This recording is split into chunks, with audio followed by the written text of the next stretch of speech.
Kita insya Allah setelah ini akan masuk ke segmen 2, yang mana segmen 2 ini adalah waktu untuk menguji integritas atau kita akan menguji resolusi dari paslon yang tadi menyampaikan visi misi dan program unggulannya. Kita akan uji sejauh mana resolusi paslon ini dalam mewujudkan visi dan misi atau seberapa jauh kajian mereka terhadap visi dan misinya dan seberapa akurat program unggulan yang telah mereka rencanakan. Oleh karena itu di segmen 2 ini kita akan masuki segmen. Ada 2 sesi. Ini adalah segmen di mana akan ada pertanyaan-pertanyaan terkait dengan visi dan misi. Juga akan ada satu segmen atau sesi yang lainnya, yaitu sesi problem solving.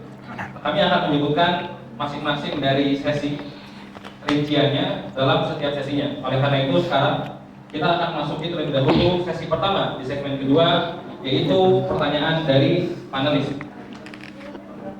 Adapun sebelum kita memulai sesi ini, izinkan kami untuk memperkenalkan terlebih dahulu 2 panelis kita di uji integritas PPR tahun 2020. Yang pertama adalah Ustadz Agung Saputra LC Diplom, lahir di Tegal.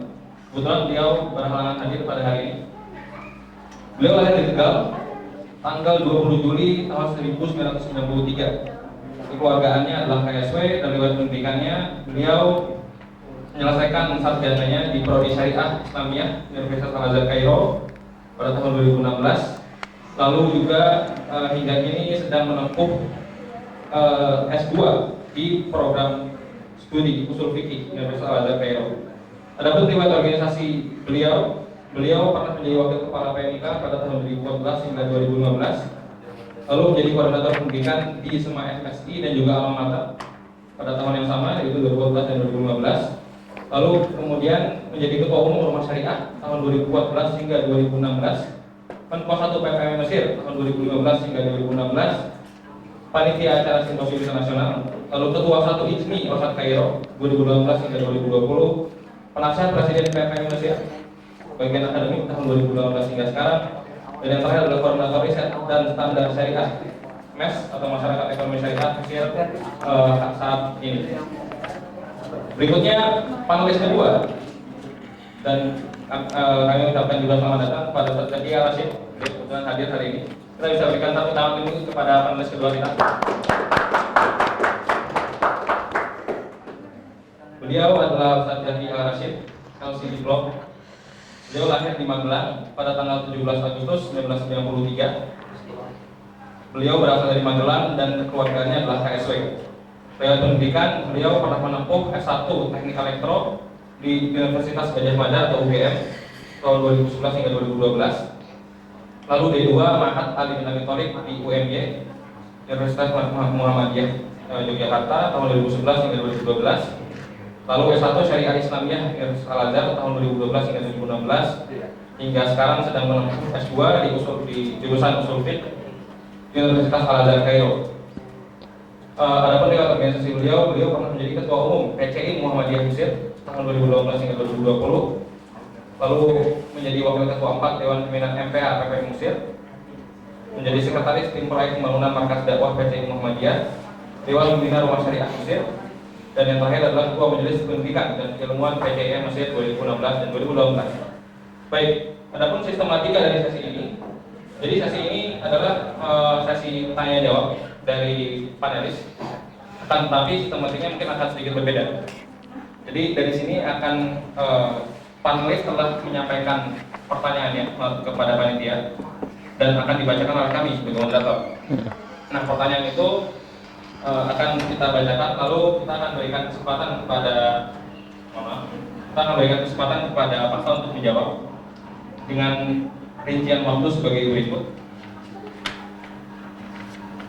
Jadi nanti setelah akan ada pertanyaan yang disampaikan, akan ada paslon bisa menjawab pertanyaan selama 2 menit, lalu akan ditanggapi oleh moderator saya sendiri. Jadi sendiri akan menanggapi jawaban dari paslon untuk mengklarifikasi poin-poin mungkin. Jadi untuk memperjelas poin dan ingin menekankan dari beberapa poin yang memang perlu ditekankan. Lalu setelah itu ada paslon menjawab tanggapan. Nah, sehingga setiap pertanyaan akan tersedia 5 menit. Nah, akan tetapi sistematikanya Jadi di sesi ini sebenarnya akan sedikit tricky, sedikit agak rumit gitu ya. Sistematikanya seperti apa? Jadi kami akan memberikan pertanyaan yang mana jumlahnya adalah 6 pertanyaan. Itu akan kami bagi ke dalam 3 amplop. 3 amplop. Yang pertama adalah amplop visi, yang kedua adalah amplop panelis organisasi, dan yang ketiga adalah amplop panelis akademik. Nah, 6 pertanyaan itu kita bagi ke dalam 3 amplop, yang mana berarti satu amplop berisi 2 pertanyaan. Oke. Dan setiap amplop yang berisi 2 pertanyaan tadi akan kami berikan kepada presiden dan calon presiden dan calon wakil presiden untuk kemudian diundi, diambil pertanyaan mana, dan masing-masing individu akan menjawab pertanyaannya. Jadi antum di sini tidak akan menjawab sebagai tim, tapi sebagai individu. Oke. Jadi waktu yang kami berikan pun akan berlaku untuk individu. Baik, bisa dipahami? Bisa dipahami. Oke. Oleh karena itu kita akan langsung saja kita mulai sesi ini dengan pertama-tama kita akan memberikan amplop visi terlebih dahulu kepada, silakan. Ini adalah amplop visi, silakan mengambil. Oh, kita ngambil satu ya. Berencana satu, Rifki satu. Baik. Boleh diperlihatkan ke media, ke dibuka? Kamera. Dibuka ke kamera. 01. Oke. Oke, Farhan 01. Berikutnya Rifki. 02 gitu sticknya. 02.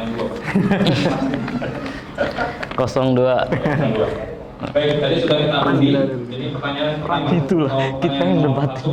Itu akan diberikan kepada Ustaz Farhan, dan pertanyaan kedua akan diberikan kepada Ustaz Rifki. Siap. Boleh. Berarti ini pribadi ya maksudnya. Oke, kita langsung saja ke pertanyaan panelis. Jadi pertama-tama kita akan berikan waktu kepada Ustaz Farhan terlebih dahulu. Saya akan bacakan pertanyaan selama 1 menit, lalu akan dijawab oleh Ustaz Farhan selama 2 menit. Kami akan ingatkan untuk bisa tepat pada waktunya. Baik, pertanyaan pertama seputar visi misi. Setiap tahun visi misi paslon presiden dan wapres selalu berbeda, selain tentunya ada beberapa titik yang sama. Sekuat apa visi misi presiden dan wapres berpengaruh untuk masisir? Jadi sekuat apa berpengaruh untuk masisir? Lalu bagaimana seorang pemimpin menyikapi kondisi masisir yang digiring visi misi setiap presiden wapres PPMI yang berubah setiap tahunnya? Baik, itu pertanyaannya. Cukup jelas pertanyaannya? Baik. Boleh diulangi? Minta diulang? Iya, baik. sekali. Setiap tahun visi misi paslon presiden wapres selalu berbeda. Selain tentunya ada beberapa titik yang sama. Nah, pertanyaannya adalah sekuat apa visi misi presiden dan wakil presiden berpengaruh untuk masisir? Oke. Lalu bagaimana seorang pemimpin menyikapi kondisi masisir yang digiring visi misi setiap presiden dan wakil presiden PPMI yang berubah setiap tahunnya? Jadi menyikapi untuk kondisi yang berubah setiap tahunnya dengan visi misi yang ada. Baik, sudah cukup jelas pertanyaannya? Boleh. Oke, dengan begitu kami akan memberikan waktu 2 menit untuk Ustaz Farhan menjawab pertanyaan pertama seputar visi dan misi. 2 menit dipersilakan. Oke, terima kasih. Bismillah. Pertanyaan tadi dari saudara moderator yang memang itu disampaikan ataupun dari panelis yang disampaikan oleh saudara moderator. Pertanyaannya adalah sekuat apa visi misi, sekuat apa pengaruh ya, sekuat apa pengaruh visi misi yang dibawa oleh presiden untuk teman-teman masisir. Menurut saya sendiri visi misi adalah menjadi tongkat ataupun istilahnya senjata utama kita. Karena tanpa adanya visi misi, saya yakin arah ataupun tujuan yang akan kita bawa untuk 1 tahun ke depan seperti tidak mempunyai arah. Itu adalah sekuat arah ataupun tujuan dari visi misi yang kita buat sekarang ini, seperti itu. Dan juga tadi ada pertanyaan juga bagaimana seorang pemimpin menyikapi visi misi jikalau ketika di tengah perjalanan ada pengiringan ataupun berubah ya dalam segi visi misi. Dalam artian seperti ini. Seperti halnya pada hari ini yang kita rasakan, kita ada di dalam kondisi yang memang bahkan satu dunia pun berhenti untuk melakukan hal tersebut.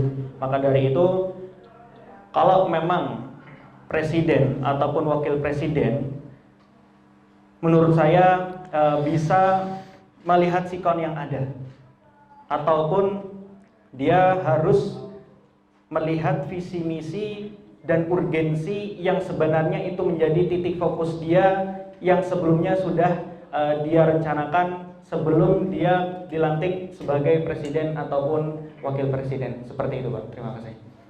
Oke, terima kasih. Masih ada waktunya, sudah cukup? Cukup. Cukup, oke. Baik, berikutnya akan ada tanggapan mungkin dari kami sebagai moderator untuk mengklarifikasi beberapa poin. Yang pertama mungkin kami akan mengklarifikasi perkataan senjata utama ya, yang tadi bagaimana visi misi itu harusnya menjadi yang bisa dibilang sebagai acuan kebijakan yang paling utama. Nah, oke, pertanyaannya adalah kita sebenarnya kalau kita boleh jujur melihat perkembangan Masisir sampai hari ini, kebanyakan visi misi itu pada akhirnya ya seperti kata-kata yang dibuat saja gitu, tapi tidak tercermin pada kebijakannya. Maksud saya kebijakan adalah saya dari sisi dana terus program-programnya gitu. Nah, kami mungkin ingin menggali lebih jauh apa sebenarnya strategi konkret dalam presiden dan calon wakil presiden yang ada untuk memastikan visi dan misinya itu terarah pada apa yang antum sebutkan, program unggulannya atau alokasi dana atau kebijakan PPN itu sesuai dengan visi misi yang antum sebutkan hari ini. Apa strategi konkretnya? Oke, terima kasih pertanyaannya. Karena saya di sini juga akan kejar waktu, saya langsung menjawab pertanyaan yang ada. Jujur, kita membuat visi misi ini adalah evaluasi dari 4 tahun terakhir, Pak. Karena memang 4 tahun terakhir itu kita mencari evaluasi apa sebenarnya evaluasi dari PPMI Mesir. Makanya hal-hal yang kita buat, entah itu dari visi misi dan juga program unggulan, itu hal-hal yang realistis bisa kita lakukan untuk 1 tahun ke depan. Di situ juga kita menyantumkan dana ataupun anggaran yang harus kita keluarkan ketika kita benar-benar menjabat ataupun eksekusi dari program tersebut. Seperti itu. Terima kasih. Jadi kalau dari saya sendiri, saya yakin walaupun dalam keadaan seperti ini, walaupun dalam lingkungan yang seperti ini, insya Allah visi misi ini tidak terbentur oleh lingkungan, tidak terbentur oleh keadaan. Terima kasih. Oke, masih ada waktu 10 detik, sudah cukup? Cukup. Oke, terima kasih. Boleh tepuk tangan dulu untuk saudara Anas. Saya lagi. Oke, pertanyaan kedua akan kami berikan kepada saudara Rifki sebagai calon wakil presiden. Pertanyaan seputar visi misi. Nomor 2. Pertanyaannya adalah apa urgensi PPMI ikut dalam mengurusi data Masisir yang dimaksud dalam pusat data 4.0 yang disebutkan tadi? Apakah data mahasiswa di Hadikbud kurang mumpuni? Bagaimana cara pengumpulan datanya? Padahal saat ini untuk lapor pendidikan saja kekeluargaan harus bahu-membahu mengajak warganya untuk lapor pendidikan. Kemudian siapa yang berhak mengakses data tersebut? Melihat data tersebut mengandung unsur-unsur privasi. Baik, cukup jelas pertanyaannya. Sekali lagi. Apa urgensi PPMI ikut dalam mengurusi data Masisir yang dimaksud dalam pusat data 4.0? Apakah data mahasiswa di Hadikbud kurang mumpuni? Yang pertama. Yang kedua, bagaimana cara pengumpulan datanya? Dan berikutnya, padahal saat ini untuk lapor pendidikan saja keluarga harus bahu-membahu mengajak keluarganya lapor pendidikan. Kemudian siapa yang berhak mengakses data tersebut? Melihat data tersebut mengandung unsur-unsur privasi. Baik, saya pikir cukup jelas dan sudah cukup. Silahkan dijawab pada saudara Rifki. Waktu 2 menit dimulai saat Anda berbicara. Urgensi PPMI dalam pemusatan data, menurut saya ini sudah menjadi hal yang lumrah yang dimiliki, apalagi PPMI sebagai organisasi induk. Kita harus punya data kita untuk mengetahui warga kita berapa, untuk mengetahui kondisi warga kita seperti apa. Karena ketika ada masalah dan lain sebagainya, kita bisa memberikan solusi dan kita bisa memberikan tanggapan secara konkret, secara langsung dengan memiliki data itu sendiri gitu. Nah, itu yang pertama urgensinya. Kemudian lapor pendidikan saja masih bahu-membahu gitu kan. Lapor pendidikan, maka inilah menjadi solusi kita. Ketika kita memiliki data yang lengkap dan lain sebagainya, ya kita cantumkan juga di sana nomor telepon, afiliatifnya, kekeluargaannya dan lain sebagainya. Kita bisa mengakses, mungkin ada keluargaan yang mungkin nih warganya di mana atau kenapa nggak melapor pendidikan. Nah, bisa minta data dari kita, nah bisa kita salurkan ke sana gitu. Seperlunya saja. Kan di sini siapa yang mengakses nanti? Yang mengakses tentu yang memiliki kebijakan itu PPMI. Tetapi ketika diperlukan, kita berikan data itu seperlunya menurut pertimbangan yang kita lakukan dulu di dalamnya. Kemudian bagaimana cara pengumpulan data? Cara pengumpulan data, alhamdulillah semua program kerja yang kami buat sudah ada blueprintnya, Pak. Sudah ada blueprintnya kami sediakan, termasuk dalam pemusatan data. Bagaimana caranya? Kita akan kerjasama dengan kekeluargaan, kita akan kerjasama dengan konsuler, kita juga akan kerjasama dengan afiliatif. Yang paling utama juga kita akan bekerja sama dengan KPP Maba. Karena mau tidak mau mereka pasti tahu berapa jumlah mahasiswa yang masuk. Nah, demikianlah cara yang kita coba untuk kita ambil dalam pemusatan data. Mungkin yang terakhir tadi disampaikan yang menyelip, apakah data di konsuler itu kurang gimana? Nah, inilah yang nanti kita saling menyempurnakan satu sama lain, Pak. Demikian. Oke, terima kasih. Ya, waktunya habis, Mas. Baik, terima kasih atas jawabannya, Saudara Refti. Mungkin kami akan sedikit menanggapi. Jadi begini, baik, dimulai waktunya. Oke, jadi permasalahan pengumpulan data ini biasanya ya, di kalangan Presiden dan Wakil Presiden KPMT saat menjabat adalah terbentur dengan janji-janji kampanye. Jadi kan misalnya di saat ini kita mengira isu-isu yang bakal sentral itu adalah isu-isu ini, ya kan? Akhirnya itu menjadi janji kampanye. Tapi kemudian di tengah jalan saat Anda berdua misalnya mengumpulkan data, ternyata menemukan hal yang betul-betul berbeda dengan apa yang Antum janjikan saat kampanye, ya kan? Nah, jadi akhirnya Antum akan terbentur pada janji dan juga realita. Nah, bagaimana cara Anda untuk mengatasi permasalahan itu? Apakah Anda akan mengorbankan janji kampanye Anda untuk menyelesaikan masalah yang real berdasarkan data yang ada, atau Anda akan melanjutkan program itu meskipun tidak sesuai dengan realita? Silahkan dijawab. Ini yang menarik, Pak. Menurut saya ini menarik untuk kita kaji bersama dalam hal apa? Kita maju di PPMI, maksudnya kita berjuang di PPMI ini untuk kepentingan mahasiswa. Adapun janji-janji, kalau dalam bahasa yang mungkin bisa kita sederhana itu bukan janji ya, tapi mungkin tawaran program kerja sebagai solusi terhadap problem atau masalah yang dihadapi oleh mahasiswa. Dalam artian apa? Antara problem atau solusi yang kami sampaikan atau kami tawarkan tentu melalui kajian masalah yang ada di mahasiswa. Nah, andai kata kita temukan masalah nanti di dalam mahasiswa ini, tentu kita akan kaji kembali mana yang lebih kita dahulukan. Apakah masalah yang sudah kita rumuskan sebelumnya atau masalah yang baru datang ini? Apabila memang sangat urgensi sebelah mananya, itulah yang akan kita perjuangkan bersama, Pak.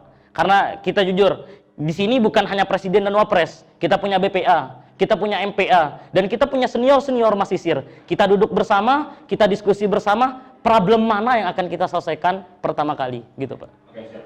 Oke, terima kasih kepada Saudara Rifki. Boleh tepuk tangan Saudara Rahman dan Saudara Rifki.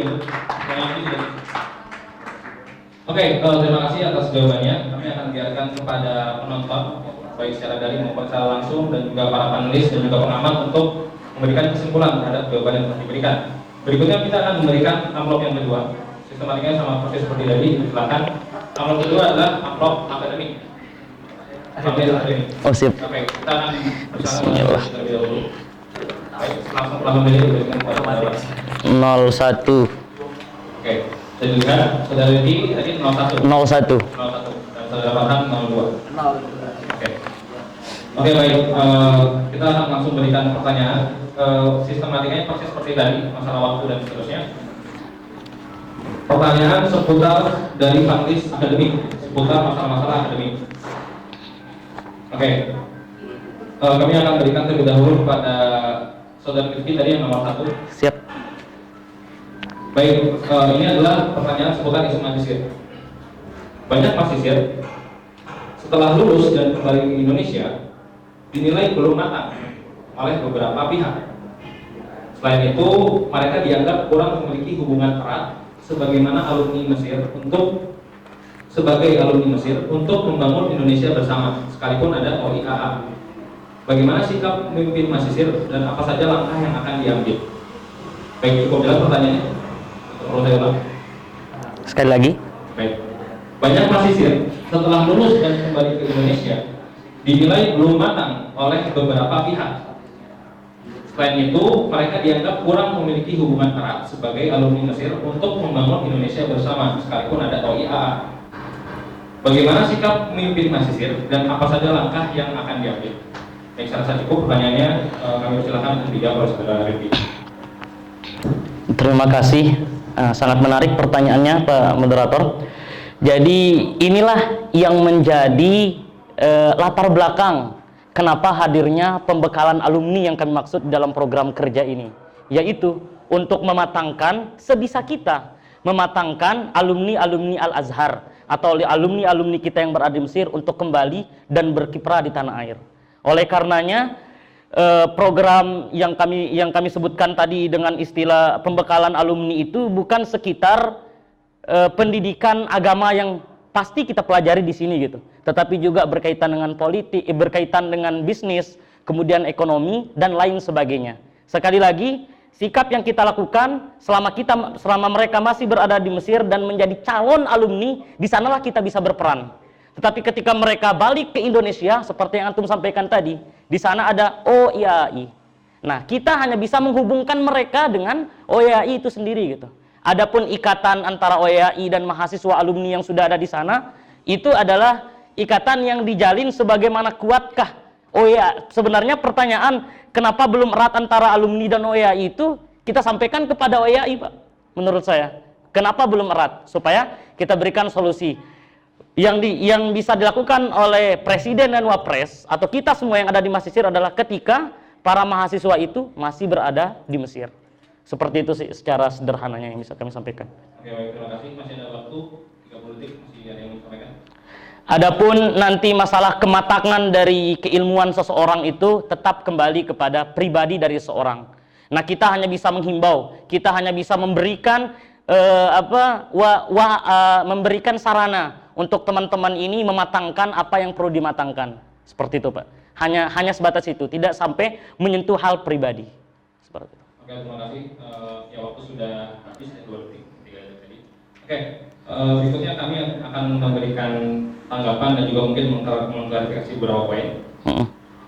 Tadi saat kami bertanya, ini kan pertanyaan panelis ya, jadi seputar kurang mumpuninya lah kualitas mahasiswa Al-Azhar gitu, lulusan gitu. Tadi jawaban antum langsung ke pembekalan alumni. Artinya memang fokus antum kan ke mahasiswa tingkat 4 lah yang mau kuliah, yang mau pulang ke Indonesia berarti kan. Nah, sebenarnya berarti kan ya seolah-olah antum ini berfokus pada hasilnya gitu. Jadi biar mereka pulang tuh udah siap gitu. Tapi sebenarnya kalau saya pribadi melihat hasil diskusi dengan teman-teman bahwa sebenarnya masalah kualitas mahasiswa ini bukan hanya masalah mereka yang mau pulang saja, tapi sepanjang tahun ada problem dalam sesi studinya misalnya. Karena waktu yang tidak harus kuliah misalnya, sehingga mahasiswa tidak mau kuliah dan seterusnya gitu. Nah, apakah antum bisa menjawab keresahan itu? Bagaimana bisa menyikapi masalah belajar mahasiswa yang tidak optimal di rumah-rumahnya atau tidak pergi ke talaki-talaki gitu? Jadi bukan hanya masalah alumni saja, tapi juga mahasiswa secara umum. Boleh dijawab? Ini juga luar biasa, Pak, penyampaiannya tadi. Nah, perkara teman-teman masalah kuliah, kemudian masalah talaki. Pertama, masalah kuliah. Masalah kuliah, alhamdulillah kita punya senat mahasiswa Fakultas Usuluddin. Itulah yang kita senat mahasiswa Fakultas Usuluddin, Syariah, Lugho, dan Dirosat. Malis nih. Nah, jadi kita optimalkan apa yang sudah ada. Menurut hemat dan pandangan kami, 2 tahun belakangan ini, bahkan 3 tahun belakangan ini, senat kita telah berjuang, dan data yang kami miliki pula di kuliah, minat teman-teman untuk kuliah itu lumayan meningkat, Pak. Jadi yang kita lakukan adalah kita genjot lagi, kita beri dukungan. Adapun talaki, menarik sekali program yang sudah dilakukan oleh PPMI tahun ini, terutama yang kita garis bawahi ada mengaji bersama 1.500 mahasiswa di Al-Azhar dan lain sebagainya. Itu gebrakan yang dibuat. Nah, itu salah satu cara dan yang kita dukung, kemudian kita lanjutkan ke depannya untuk menjamurkanlah semangat-semangat talaki dan perkuliahan itu. Kita kembalikan ke tempatnya masing-masing gitu, Pak. Itu. Oke, terima kasih atas jawabannya. Karena saya cukup, lagi-lagi kami akan berikan kepada panelis ya, untuk berikan catatan-catatan juga kepada para audiens untuk menyimpulkan hasil dari jawaban yang disampaikan. Oke, berikutnya kita akan langsung ke amplop terakhir. Ini adalah amplop panelis organisasi. Oh, mohon maaf, kelewat ya. Ada pertanyaan kedua dari panelis akademik. Ini menyempurnakan kemanusiaan saya. Oke, pertanyaan kedua dari panelis akademik untuk saudara Farhan. Mas Sisir dikabarkan tahun-tahun terakhir ini loyal dalam berorganisasi. Berbagai penilaian muncul hingga dunia akademik yang dijadikan sebab dari keloyalan tersebut oleh sebagian orang. Bagaimana sikap seorang pemimpin organisasi terbesar Mas Sisir, PPNI, atas problema ini? Soalnya cukup jelas. Sekali lagi, Pak. Baik, sekali lagi. Nomor 2 dari panelis akademik. Mas Sisir dikabarkan tahun-tahun terakhir ini loyal dalam berorganisasi. Berbagai penilaian muncul hingga dunia akademik yang dijadikan sebab dari keloyalan tersebut oleh sebagian orang. Bagaimana sikap seorang pemimpin organisasi terbesar Mas Sisir atas problema ini? Oke, cukup jelas. Baik, dipersilakan untuk dijawab. Terima kasih kepada saudara moderator atas pertanyaannya. Kenapa kok akhir-akhir ini teman-teman ini lebih loyal kepada organisasi? Sebenarnya kalau misalkan kita tarik ulur ke belakang, Pak, ini banyak juga masukan dari teman-teman kekeluargaan ataupun afiliatif materi yang lainnya. Kalau bisa teman-teman baru itu jangan langsung kita arahkan kepada organisasi, tetapi lebih kita arahkan kepada keilmuan. Karena saya yakin ketika keilmuan mereka sudah matang, aplikasinya itu di mana? Itu di organisasi. Jadi akan kita ubah situasi yang ada. Jangan sampai teman-teman baru yang baru datang ke sini langsung kita arahkan ke organisasi, tapi kita harapkan langsung kita arahkan ke keilmuan. Seperti itu. Nomor 1 keilmuan, baru nomor 2-nya jalankan di organisasi. Dan juga kabinet-kabinet yang akan kita bawa nanti sebisa mungkin itu tidak ada dari teman-teman baru. Terima kasih. Terima kasih. Masih ada waktu 1 menit. Sudah cukup? Baik. Oke, karena sudah cukup, mungkin kami akan lagi-lagi mengklarifikasi poin pertanyaan dari panelis tadi seputar keilmuan ya. Jadi kan tadi Anton langsung menjawab dari sisi anak baru ya. Tapi bagaimana dengan nasib mereka yang sudah terlanjur ya tersebut lah dalam dunia organisasi gitu. Nah, jadi apa langkah-langkah konkret mungkin untuk bisa tadi menyeimbangkan masalah organisasi dan keilmuan gitu, agar mungkin keilmuan tidak menjadi penyebab organisasi loyo atau sebaliknya gitu, khususnya pada mereka yang sudah lama ada di sini, ya, tingkat 2, tingkat 3 dan seterusnya. Mungkin ada 2 hal yang bisa kita lakukan. Yang pertama adalah benar-benar langsung memperhatikan ataupun memberitahu kepada mereka tentang urgensi keilmuan tersebut. Karena kita juga tidak lama di sini, kita akan berkiprah di Indonesia, itu yang akan menjadi titik sadar bagi mereka semuanya. Itu yang pertama. Dan yang kedua adalah kita harap ataupun kita dari PPM Mesir memberikan wadah ataupun informasi dan sebagainya seputar akademik yang itu bisa diakses oleh semua orang, nggak itu cuma anak baru, dan juga mungkin orang-orang yang tadi dalam tanda kutip yang udah tercebur di dalam dunia organisasi seperti itu.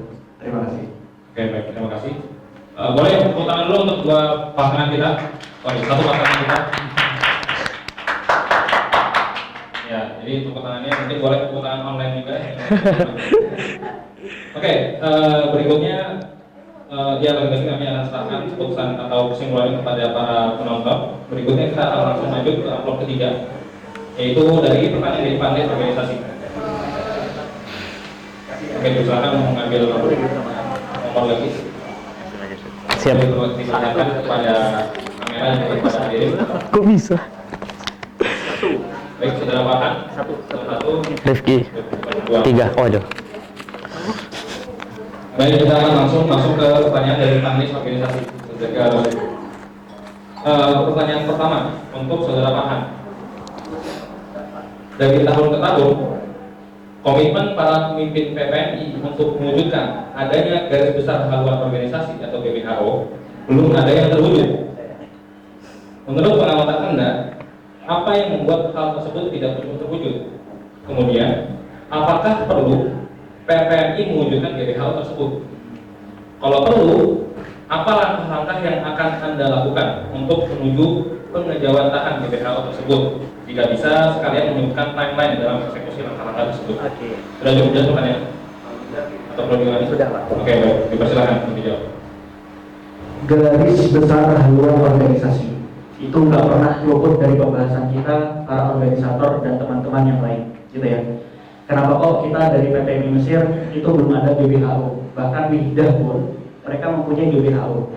Menurut pandangan saya sendiri, saya orang yang pro pada GBHO. tetapi dalam sebagian aspek saja Pak, bukan dalam keseluruhan. Seperti itu. Nah, kenapa kok istilahnya GBHO itu sendiri belum terjadi? Karena saya yakin di setiap pemimpin mereka mempunyai roh yang tinggi, mereka mempunyai ide, mereka mempunyai kebijakan dan lain sebagainya. Kalau memang istilahnya tahun ini itu akan mengadakan GBHO, kita akan mengadakan kajian-kajian ataupun istilahnya kita akan mengkaji ulang seurgensi apa sih GBHO itu untuk PPNI Mesir. Tetapi kalau dari diri saya sendiri, saya pro kepada beberapa aspek saja, tapi tidak semuanya. Terima kasih Pak. Oke, terima kasih atas jawabannya. Mau ditambahkan ada satu menit lagi? Cukup. Oke, mungkin saya pikir ini perlu digarisbawahi pertanyaan dari panelis organisasi. Tadi antum belum menjawab ya, apakah perlu PPMI mewujudkan GBHO tersebut dari pandangan antum sekarang? Jadi kan tadi antum mengatakan perlu dikaji nih dan seterusnya nih. Tapi dari pandangan antum sekarang dengan aktivitas antum selama di PPMI Mesir, apakah menurut antum secara subjektif maupun objektif kalau antum punya data itu bisa mengatakan GBHO itu memang diperlukan oleh PPMI? Oke, saya jawab ya. Menurut saya sendiri GBHO penting bagi organisasi karena itu adalah sebuah haluan. Bagaimana itu secara jangka dekat ataupun jangka yang panjang seperti itu dari GBHO itu sendiri. Tetapi kalau misalkan dari kebijakan saya sendiri, saya akan membuat. Tetapi itu akan kita konsultasikan kepada FPA-BPA karena mereka juga yang akan mengesahkan dari GBHO itu sendiri. Dan juga akan kita lihat di undang-undang apakah GBHO itu ada atau tidak seperti itu. Karena sepanjang yang saya baca GBHO itu tidak ada di dalam ADRT ataupun undang-undang seperti itu. Itu sepemahaman saya Pak. Terima kasih. Ya baik, terima kasih atas jawabannya dari Saudara Farhan. Boleh tepuk tangan untuk Saudara Farhan? Ustazah. Oke, berikutnya kita akan lanjut ke pertanyaan kedua dari panelis organisasi yang akan kami sampaikan kepada Saudara Rifki. Pertanyaannya, bagaimana pola interaksi dalam lingkungan organisasi di Masisir yang ideal menurut Anda?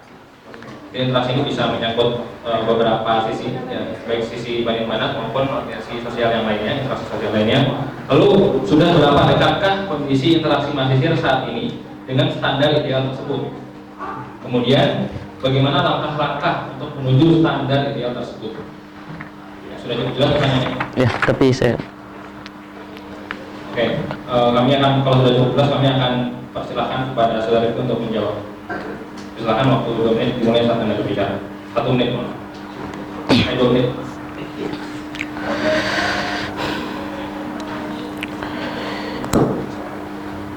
Pola interaksi selalu menjadi kajian bersama kita setiap tahunnya. Apakah pola interaksi yang ada di Masisir sudah ideal atau tidak?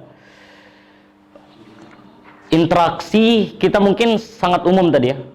Tidak dijelaskan secara mendetail. Jadi menurut saya sih kalau secara umum sudah ideal. Tetapi kalau kita kerucutkan lagi interaksi, mungkin hubungan langsung, mungkin bagaimana bertemunya Banin Banat dalam suatu forum misalkan dan lain sebagainya. Itulah yang perlu kita kaji bersama lagi. Nah, interaksi yang ideal seperti apa? Interaksi yang ideal tentu yang kita pahami bersama. Jadi ketika membahas interaksi antara Banin dan Banat, saya malah berpikirnya pola pikir seperti ini atau kajian seperti ini sudah menjadi hal yang patut dan pasti kita pahami bersama.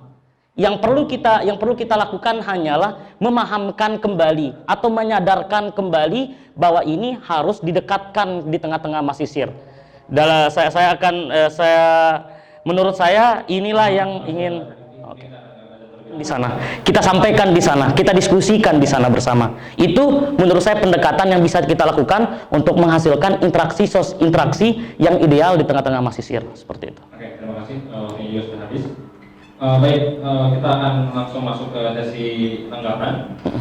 Mungkin kami akan coba sedikit menyinggung isu yang lebih konkret lah. Betul. Jadi isu KPI. Ini kan saya tahu interaksi sekarang ramai dibicarakan, salah satunya karena kehadiran KPI. Pertanyaan saya yang pertama adalah, apakah Anda mendukung KPI? Iya dan tidak. Boleh untuk menjawab itu. Dan yang kedua, jika iya, nah maka apa saja yang perlu dioptimalkan dari KPI ini? Jika tidak, maka apa solusi interaksi Masisir gabungan dengan KPI? Silakan. Ini yang menarik, sudah difokuskan untuk KPI. Nah, menurut hemat kami, menurut hemat saya pribadi, KPI itu sangat penting di tengah-tengah masisir. Tetapi yang perlu kita optimalkan adalah bagaimana sistem kerjanya KPI. Nah, KPI mungkin yang ada saat ini, ya hanya beranggotakan beberapa 12 orang misalkan, dan itu hanya bisa menyentuh beberapa orang saja. Sedangkan masalah kita, maaf ini Pak Moderator dan hadirin semua, masalah kita ini adalah bukan pada jam malam, tapi masalah kita adalah interaksi yang ada pada jam malam itu. Andai kata kita ingin mengoptimalkan tim KPI ada di tengah-tengah tongkrongan jam malam, di sana akan menarik untuk bisa kita selesaikan masalah yang ada. Karena percuma untuk menghadangkan jam malam sedangkan Mesir hidupnya malam dan lain sebagainya, kehidupan di Mesir ini malam. Jadi masalahnya itu bukan penempatan jam malam menurut saya, tapi masalahnya adalah bagaimana bisa menyentuh orang-orang yang nongkrong dalam jam malam itu. Setelah kita ketahui masalahnya apa, lantas kita kaji dan kita beri solusi. Seperti itu, Pak. Oke, baik, boleh tepuk tangan dulu untuk saudara Farhan dan saudara Yofi. Oke, ya saya pikir sudah cukup dari segmen pertama sesi 1 ini. Alhamdulillah kami ucapkan terima kasih kepada paslon di segmen 2 ya, untuk jawaban-jawaban yang telah diberikan baik terhadap pertanyaan panelis maupun dari tanggapan moderator. Kami akan lagi kami ingatkan kepada seluruh panelis maupun kepada penonton yang untuk bisa betul-betul menyimpulkan apa hasil jawaban dari paslon yang tadi disampaikan oleh keduanya, sehingga betul-betul bisa menjadi isu yang dipikirkan bersama ya, menjadi referensi bahwa paslon ini layak untuk dipilih atau paslon tidak layak untuk dipilih. Baik, dengan begitu selesai sudah segmen kedua sesi pertama.